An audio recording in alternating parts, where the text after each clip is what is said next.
O populista é que o estadista pensa nas próximas gerações. O populista pensa nas próximas eleições. Perder a eleição faz parte do jogo. Perder a eleição de maneira suspeita não faz necessariamente parte do jogo. Mas vai lá. Agora, ter o poder, a condição de tomar certas medidas, atitudes, e não fazê-lo, não tomá-las, porque está preocupado com todo um povo, e não com a própria imagem, e não com o amanhã, isso faz de alguém um grande líder e um grande estadista. Então, eu acho que existem muitas pessoas que criticam de fora, é muito fácil essa posição, né, de não estar no calor ali da decisão, e, como dizia Truman, que foi aquele que autorizou as bombas atômicas contra o Japão, e tem muita desinformação histórica sobre isso, né, por conta do anti-americanismo infantiloide, não entendem o que eram os kamikazes que quase invadiram o Palácio Imperial para impedir a rendição mesmo depois das bombas. Imagina como é que era antes. Mas, como dizia Henry Truman, né, se você não aguenta o calor, não desce para a cozinha. Então, um bom líder tem que ser alguém que tem casca grossa e aguenta o calor, aguenta o rojão, aguenta ser para-raio de ataques infundados e injustos, para até mesmo permitir que a sua equipe, enquanto ele assume esse papel, possa tocar o barco e fazer aquilo que tem que ser feito. Então, dito isso, eu passo a palavra para o presidente, que foi, sem dúvida, um dos grandes líderes recentes no país.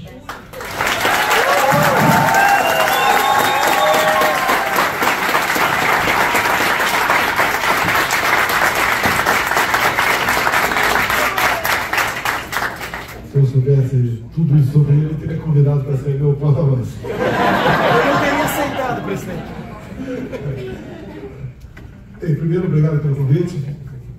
Estou sendo muito bem tratado nos Estados Unidos, por brasileiros, americanos, venezuelanos, argentinos, colombianos. O Estado, realmente, o nosso que estamos aqui, é diferenciado.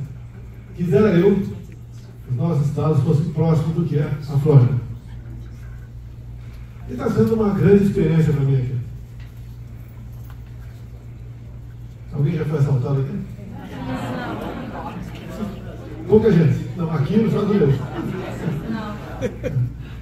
Então a gente começa a ver o que é um povo, né, que tem valores, que preza por isso, que busca a meritocracia, que quer a liberdade.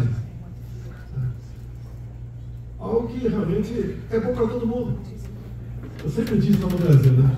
O Brasil estando bem, nós estaremos bem. E não eu estando bem, o Brasil estará bem. Bem, quem sou eu? Eu sou acabei de fazer 68 anos. Parabéns!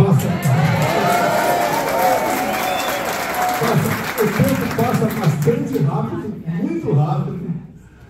Eu fico lembrando da vida da gente, né? Outro dia um cara falou, um cara importante falou que votou no outro cara porque ele é de origem pobre, você não. Eu falei, pô, eu não sou. Eu nunca falei, pô. Eu sou da região mais pobre do estado de São Paulo, Vale do Ribeira, ali entre São Paulo e Curitiba. E conheci o Exército em 70, quando o grupo do Lamarca passou pela minha cidade, que tinha lá 4 mil habitantes, né? Um tiroteio, etc. Entrei no Exército logo depois.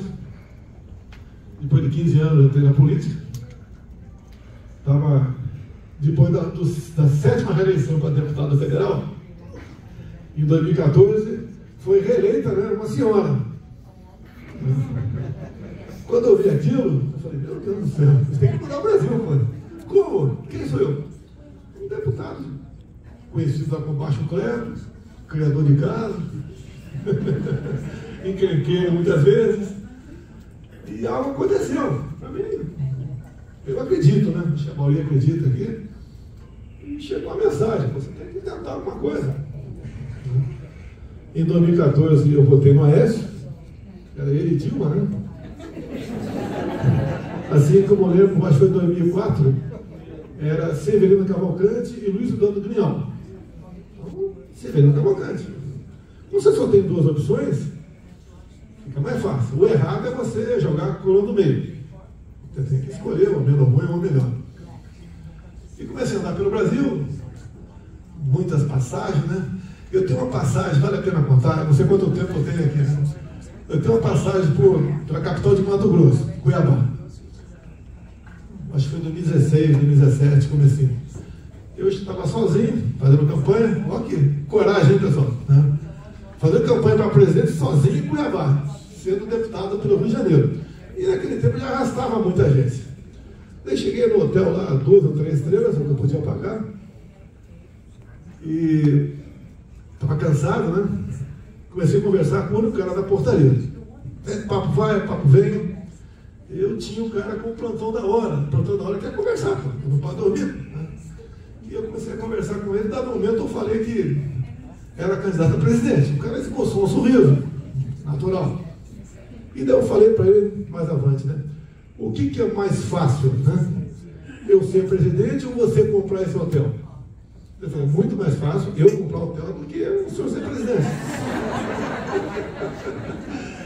Eu queria se encontrar com essa pessoa, não para dizer eu fui presidente, mas para falar, olha, a gente luta pelos nossos, para que a gente acredita, a gente consegue esse objetivo. Se bem que, ao longo da campanha, o pessoal falava comigo, né? Pô, você está disputando a eleição, e o que pode acontecer contigo? Pode acontecer 2 coisas, né? Eu vir para o Planalto ou ir para a praia. Quando acabou a eleição, eu falei, me dei mal, subi para o Planalto. Chegamos, nos elegemos. Eu acredito que essa história de primeiro e segundo turno daria umas 2 horas de palestra, dado tudo que aconteceu, coisas novas que a imprensa obviamente não sabe, né? Porque eu não tenho nenhum prazer em conversar com a imprensa do Brasil. Afinal de contas, tudo é deturpado. Né? Bem, sobrevivemos uma facada, conseguimos eleger e daí montar o ministério. Onde eu quero falar para vocês que tem jeito, tem solução. O Brasil não é um caso decidido. Né? Montamos o ministério. Nos afastamos de pressões político-partidárias, outros grupos de interesse e conseguimos montar um ministério novo. Né? Não tinha ali ninguém, raposa felpuda, né, que chama lá no Brasil de velho político. Né? Tinha lá o Tarcísio, formado pelo IME, né, que agora é governador de São Paulo, que é paulista, torcedor do Flamengo e governador de São Paulo. Né?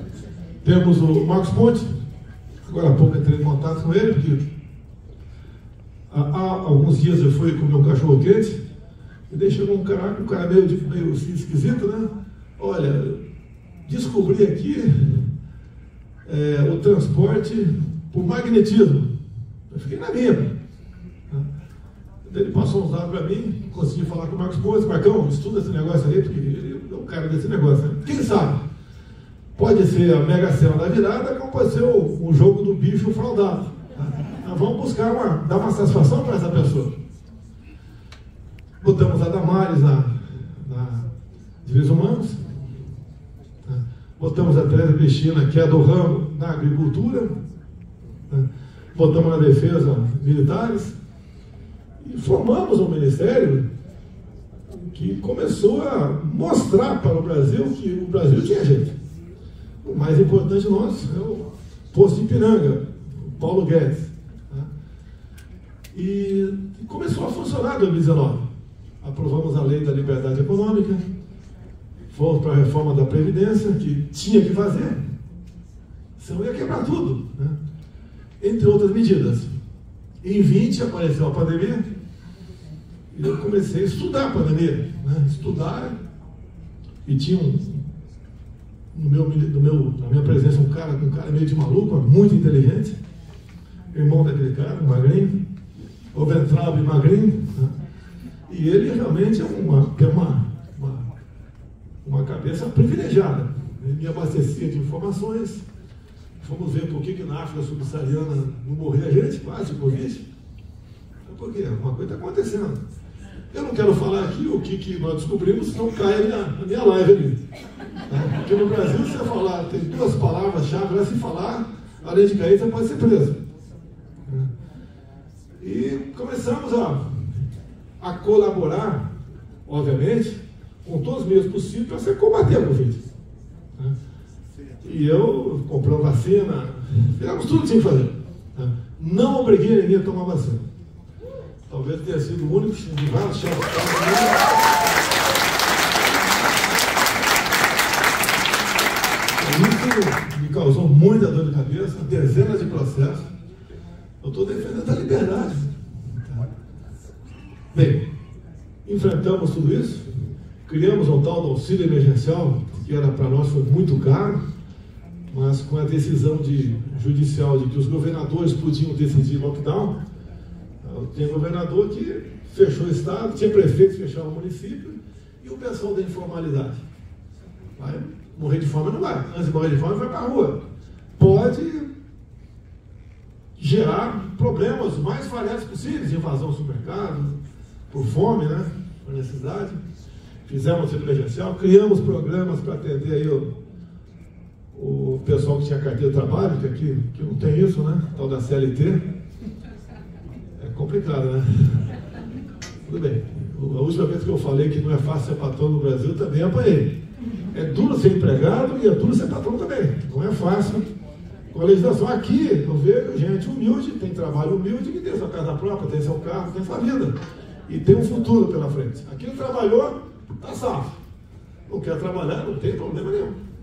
Aqui tem gente que eu sei que não são patrões, são empregados, trabalham 4 dias por semana e descansa 3. Não vai fazer, não interessa, está cuidando da vida dele. Está colaborando com o seu país, né, que é o seu país de momento, é o seu estado. E eu vi que o pessoal não quer voltar no Brasil por esse motivo, quer voltar por outros, por questão de emprego. Não. Então vencemos 2020, entrou 2021, tivemos uma crise hidrológica aí da história do Brasil, dos 90 anos, isso complica a vida da gente. Entramos em 22, fui sobre críticas de toda a mídia brasileira, quase toda, conversar com o presidente Putin, que o Brasil continua dependente de fertilizantes. Apesar de só na região ali da Foz do Rio Madeira temos fertilizantes para 400 anos. Mas você não pode fazer nada porque é reserva indígena. Ou seja, um povo pode estar condenado a sua economia sem o agronegócio, mas não explora porque é reserva indígena. Como agora, estou tendo notícia, né? O atual governo vai voltar à política da demarcação de terras indígenas. Proporcionalmente, eu não conheço nenhum país do mundo que tenha mais reserva do que nós. As nossas reservas equivalem ao maior tamanho da França. Só Yanomami equivale a 2 vezes o tamanho do Rio de Janeiro, ou uma vez Pernambuco, ou uma vez Santa Catarina. Ou seja, 14% é marcado como terra indígena. Eu não demarquei nenhuma reserva indígena. Tá certo? E agora o governo anuncia aí a retomada. São mais de 400 pedidos de demarcações de novas terras indígenas. Se 20% disso for atendido, acabou o agronegócio no Brasil. Porque essas áreas, né, reivindicadas, quase nenhuma não está sendo devidamente utilizada no Brasil. Bem, vencemos, criamos o PIX, uma coisa, foi o nosso governo, em 2020 foi criado o PIX, algo fantástico também, que inseriu aí como MEI, né, microempreendedor individual, milhões de brasileiros. Levamos água para o Nordeste de verdade, era um grande sumidor de recursos.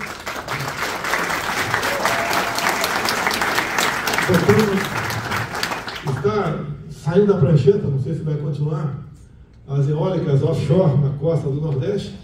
Eólicas é com capital privado para se produzir energia equivalente a 50 Itaipu binacional.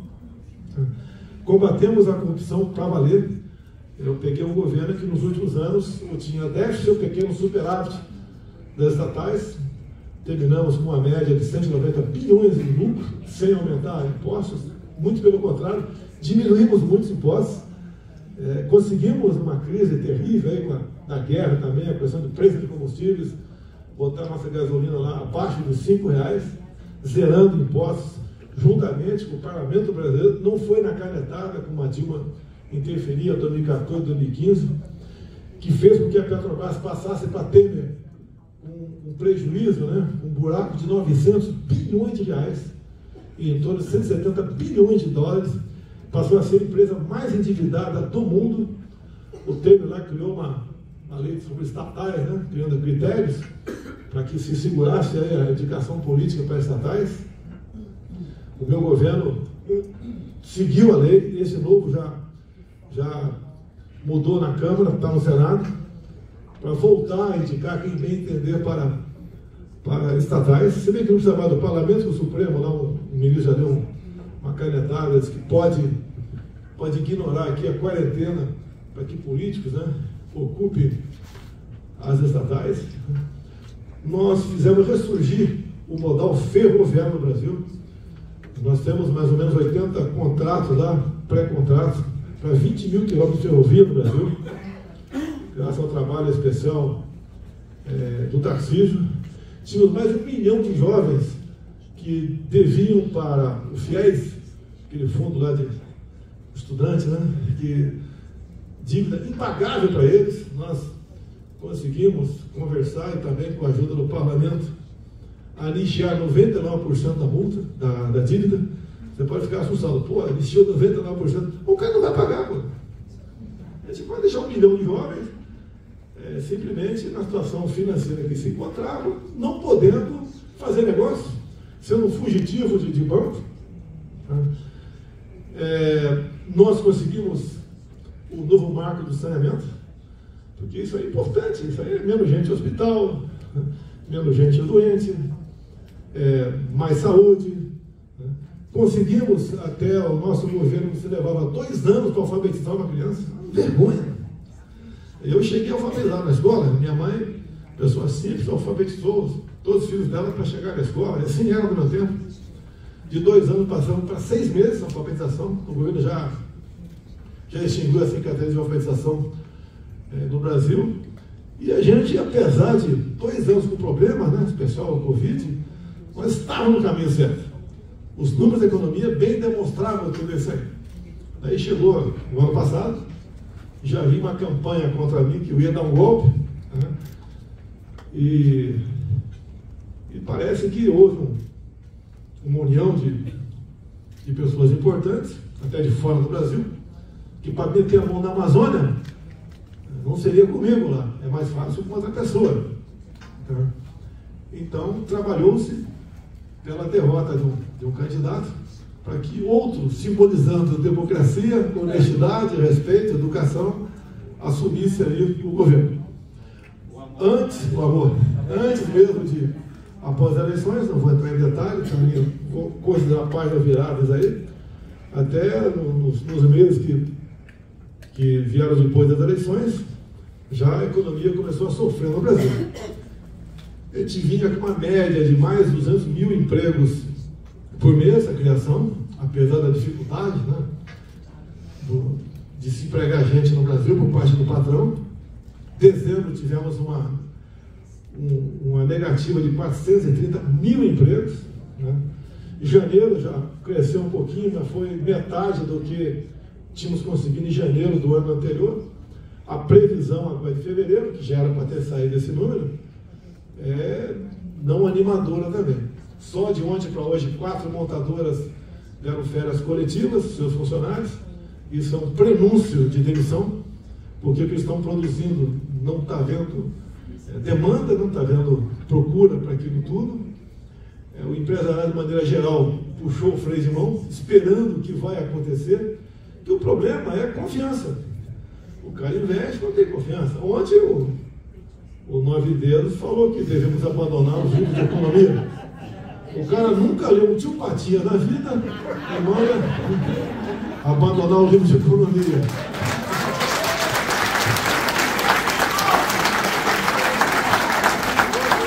E aqui na linha do Constantino, uma diferença enorme entre o posto e o poste. Enorme. E ali, quando ele falou em liderança, né, eu não sou gestor, eu tinha 2 formações superiores, né?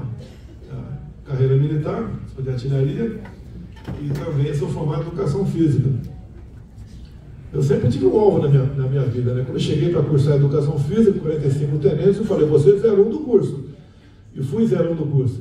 E chegando, em Brasília, uma coisa que era quase ninguém esperava uma eleição, né? Eu dei liberdade aos ministros. Lógico, liberdade vigiada. Né? Apesar da confiança, eu falei, vocês escolhem todos, sem exceção, e eu vou ter o poder de veto. Como em alguns momentos eu chegava no ministro, olha, essa pessoa aqui não dá para ficar por isso.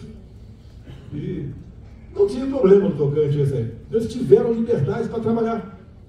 Nós passamos a ser uma coisa fantástica. O Brasil é o segundo país mais digitalizado do mundo. Uma coisa inacreditável. Tá? É um país que alimenta mais de 1 bilhão de pessoas ao redor do mundo.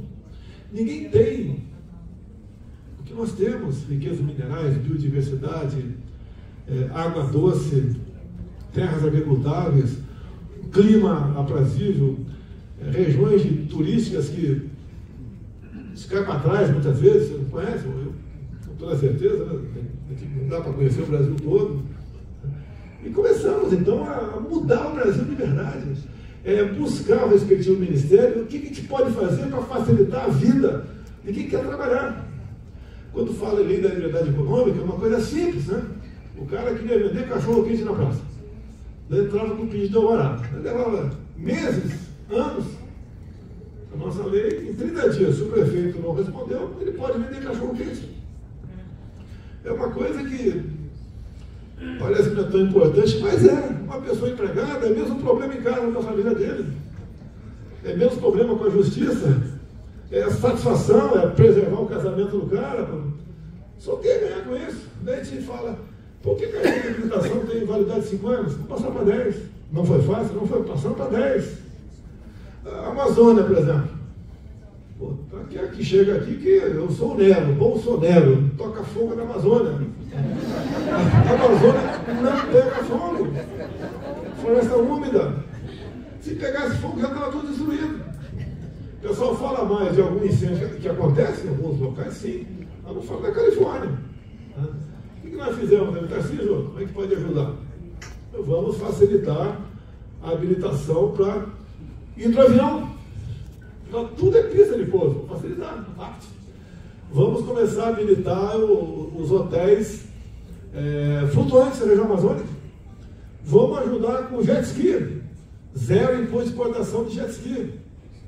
Veleiro para a costa do Brasil. Se a Europa tem 7 milhões de veleiros, e um veleiro pelo outro emprega 2 pessoas, de forma direta ou indireta, vamos facilitar a importação, zerando os impostos de importação de jet ski, de veleiro também. Atacamos em todas as áreas. Vamos zerar os impostos de placas fotovoltaicas. Hoje, só de placas fotovoltaicas em casas, se gera no Brasil o equivalente a uma Itaipu. Quando se fala em Itaipu, o Brasil está passando, diz que passa fome, tem gente que passa mal, não vou negar isso aí. Alguns passam fome, sim, não 120 milhões de pessoas. Como diz lá aquela senhora da selva lá, aquela cara de desceu numa espaçonave em algum lugar.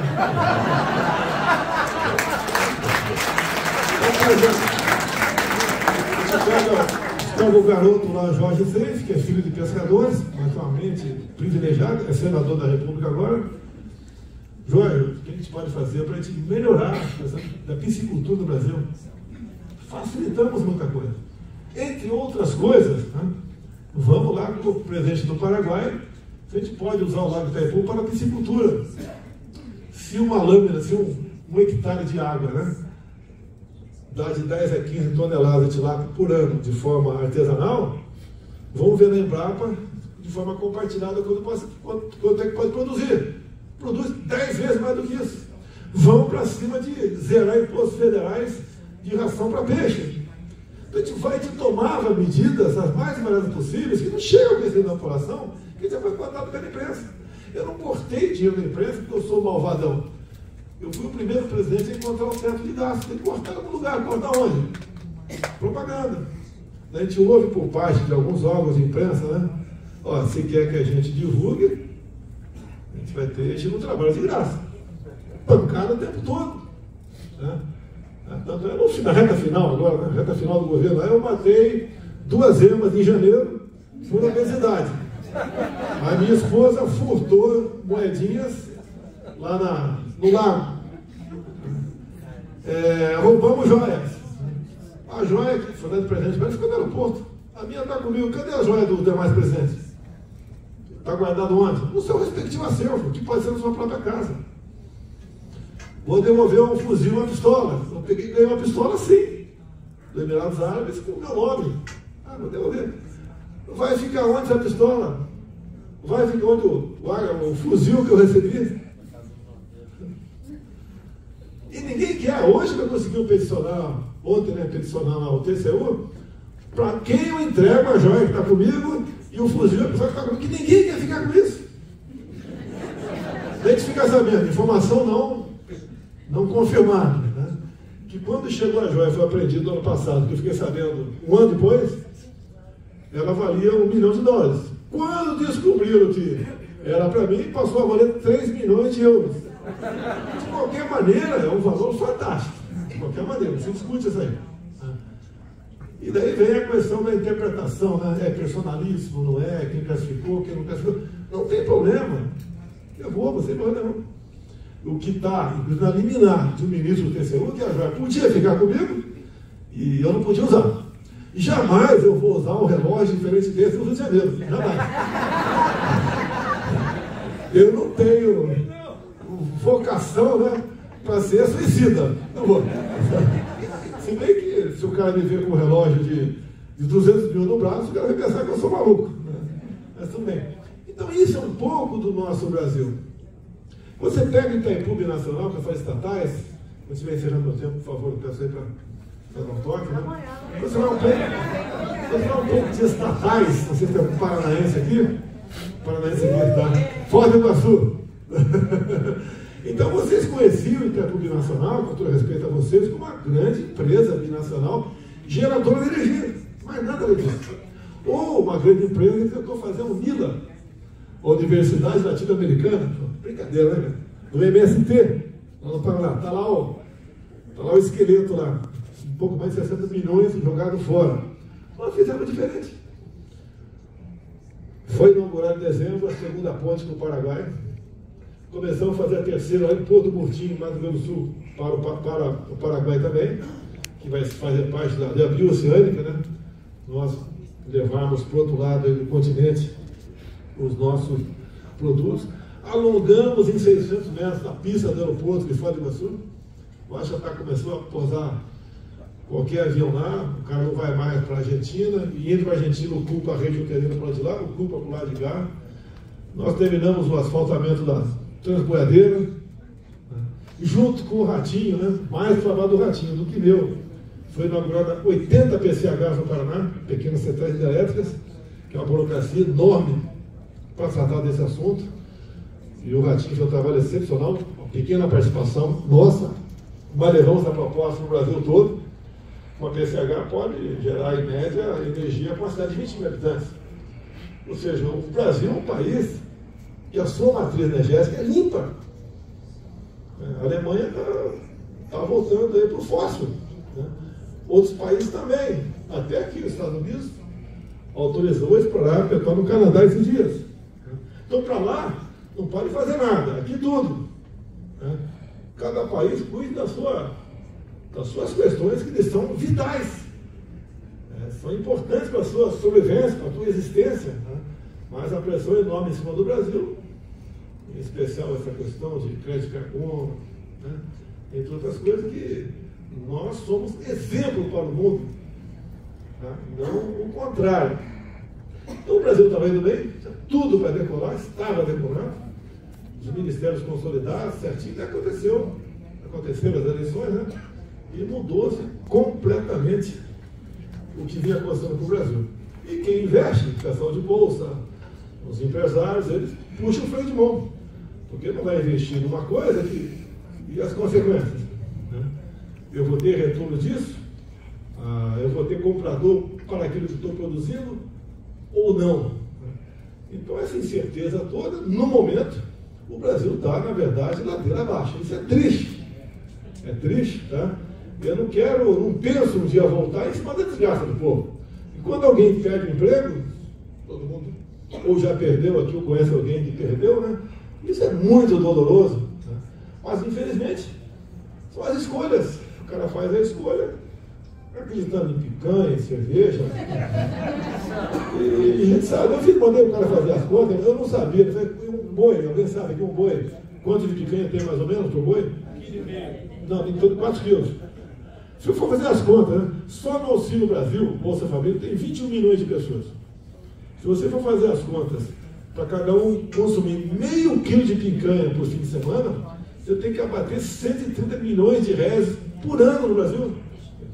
É uma conta simples que não vai fechar, não vai dar certo. Eu não culpo quem votou no cara pensando nisso, que são pessoas que, lamentavelmente, ao longo da sua vida toda, né, não teve um ensino razoável.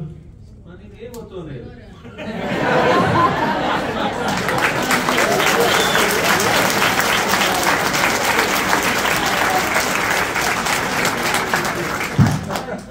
Eu vou considerar essa questão página virada. Eu não quero discutir isso aqui. O que eu posso falar para vocês? Se tiver como passar uns vídeos aqui, eu vou arrastar uma multidão pelo Brasil todo, desde o início do meu mandato. Tá? É com a verdade. É fazendo ressurgir o patriotismo, o amor à família, o respeito, o livre mercado, a respeito à propriedade privada. Só nesses 3 meses do atual cara que está lá, tivemos mais invasão de terras que ao longo de 4 anos do meu governo. Então também é um exemplo que você dá. Eu não desejo para um amigo meu ser chefe de executivo um dia. Até estado pequena. Não é fácil, é complicadíssimo. A ingratidão, a traição, muita gente quer se aproveitar do poder, né? Quer se locupletar do poder, na verdade, né? E não é assim. Né? Eu deixei o governo sem nenhum indiciamento sobre corrupção, nada, zero. Ninguém me acusou de ter mexido num decreto para favorecer quem quer que seja. Né? Fizemos a nossa parte. Nunca ouvi falar a palavra propina. Se houve, não fiquei sabendo. Um governo completamente diferente de outros que nos antecederam. Então isso foi um sopro de esperança para o Brasil. Porque a minha fama não era essa de ao chegar na presidência, fazer um bom trabalho. A fama minha era para fazer diferente, que era uma pessoa tida como encrenqueira. Agora, se você não criar problemas com quem já estava lá, né, sinal que você não está no caminho certo. Costuma dizer aí que quem pode salvar uma nação um dia, um problema de uma guerra até, não vai ser um homem que faça sobrancelha. É questão de palavrão. A fama veio da onde? Uma reunião reservada minha, que eu filmava os ministros, sabiam disso, pegava alguns melhores momentos e divulgava e eliminava o pendrive dele. Aí aconteceu que uma dessas reuniões foi questionada no Supremo, eu não precisava entregar aquilo, mas se eu entregar, se eu falar que eu tinha prevaricado, que eu estava escondendo uma prova de interferência na Polícia Federal, eu entreguei. E lá, conforme o Supremo ia divulgando o pedaço do vídeo, a imprensa ia botando. E não dava tempo do pessoal botar o pi. Então foram 29 palavrões. Mas aconteceu. Era uma reunião entre nós lá que eu falo palavrão mesmo. Tá? O ambiente era aquele, tá? Da gente no coração mostrar. Tá? E uma das coisas que aconteceu ali, dessa minha fala, dessa reunião, eu comparei, por exemplo, Araraquara, a questão da Covid, né, que nós falamos, o prefeito, o guarda municipal desarmado, botava todo mundo dentro de casa. E o pessoal começou a passar fome lá. Tive notícias, não comprovei, que comia um gato e cachorro, como já comeu lá na Venezuela. E dado momento eu falei, como é fácil impor uma ditadura no Brasil? Eu fui exatamente o contrário do que me acusaram. Eu nunca tentei fazer nada fora das 4 linhas da Constituição. Alguns até se irritaram comigo. Né? Se irritaram, pô, não, tem que fazer assim. Bem, a história está aí. Você pode até modificar o seu final, né? Mas modificar o começo, não. Então, acredito que nós fizemos a nossa parte. Semeamos muitas pessoas pelo Brasil. O Tarcísio de São Paulo está fazendo um governo excepcional, no meu entender. Temos aí vários senadores, deputados federais, bons nomes que surgem para a política. As coisas mudam. O TSE vai ter uma nova composição em 26. Então, o presidente vai ser o Cássio, que eu indiquei. O vice vai ser o André, que eu indiquei também. Então, tudo muda, tudo dá para ser aperfeiçoado. A gente não pode se esperar e fazer besteira. Uma besteira que fizeram não foi o nosso pessoal. O nosso pessoal entrou numa armadilha, no caso, 8 de janeiro. Entrou numa armadilha. Né? Por isso que, no dia 9, a esquerda colheu assinatura para a CPI, agora vai acabar com a direita, com o bolsonarismo, etc. E alguns dias depois eles viram que não era bem assim. Hoje, pelo que eu sei, temos informações que realmente o jogo será mudado numa comissão parlamentar mista de inquérito.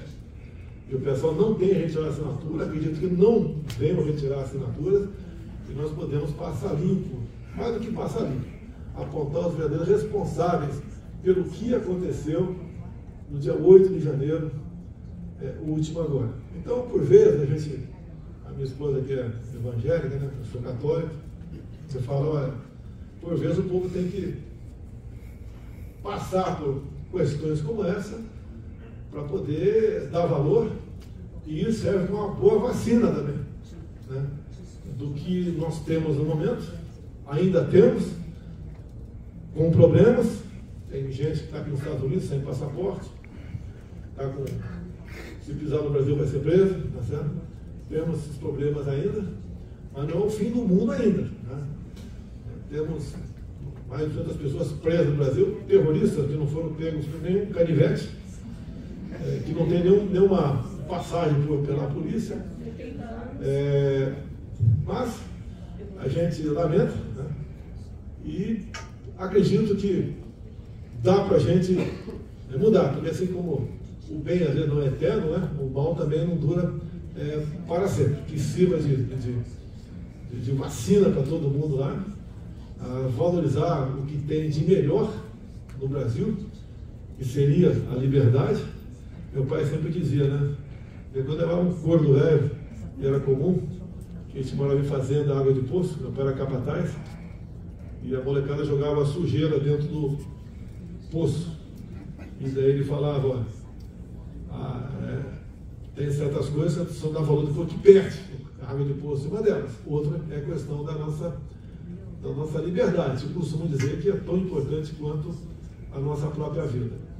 Então, dou um testemunho aqui. Se quem está conduzindo o trabalho aqui, o Alberto, quer fazer uma pergunta, uma coisa, se não, vão pagar uma tubaína para a gente ali, um pastel, né? E agradecer a vocês, quem votou aqui, quem acredita no seu país. Sei que, com toda certeza, muitos aqui gostariam de voltar para lá, porque realmente o nosso país é fantástico. Muita gente queria voltar com a minha possível reeleição, né? Adiado um pouquinho essa volta por alguns, mas tenho certeza, eu não sou o salvador da pátria. Quem salva o Brasil é o nosso Deus. Mas tem muita gente boa que acordou para a política.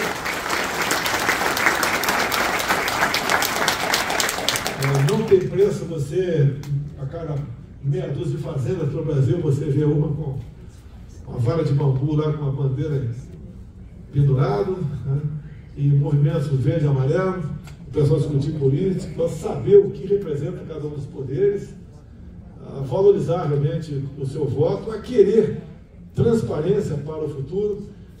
Isso tudo dá esperança, e mais do que isso, se Deus quiser, certeza que nós seremos, num futuro não muito distante, uma grande nação. Muito obrigado a todos vocês.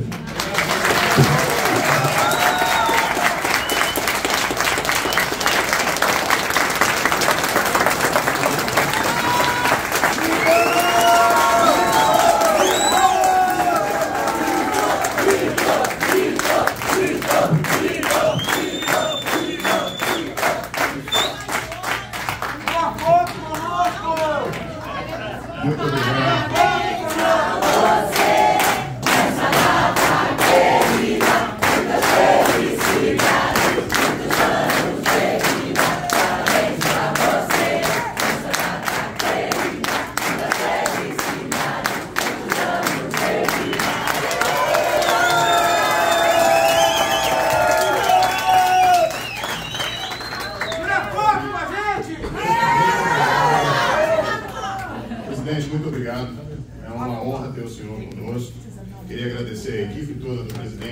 sido excelente. Coronel, muito obrigado. Os demais também, muitíssimo obrigado. Pessoal, quem gostou? Mais uma vez, muito obrigado pela presença de todos, tá? Agora nós vamos fazer o seguinte, eu vou pedir a colaboração de vocês. Vamos sentar rapidinho que eu vou pedir a colaboração de todos agora. O seguinte, nós vamos sim, tá? Ter oportunidade de tirar foto com vocês. Só que, pra gente fazer isso de uma maneira mais